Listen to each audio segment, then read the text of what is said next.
হযরত লোকমান সেই কথাই বলেন, ও আমার বৎস, তোমার কোন আমল যদি সরিষা দানা পরিমাণ হয়, ওই আমলটা যদি পাথরের মধ্যে থাকে, শুধু তাই না,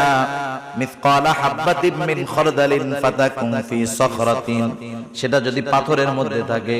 আও ফিস সামাওয়াত, সেটা যদি আসমানেও থাকে, আও ফিল আরদ, সেটা যদি জমিনের সাথেও মিশে থাকে,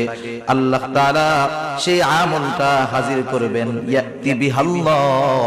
ওই আমলটাও হাজির করবে কে? প্রত্যেকটা নবী হিকমতওয়ালা, কোনো সন্দেহ নাই, কিন্তু হযরত লুকমান আলাইহিস সালাম কেন হিকমত গ্রহণ করলেন, নবুয়ত গ্রহণ করলেন না? ওনাকে যখন প্রশ্ন করা হলো, উনি তখন বললেন, শোনো, নিঃসন্দেহে নবুয়ত এটা অনেক সম্মানজনক একটা কাজ, কিন্তু আল্লাহ সুবহানাহু ওয়া তাআলা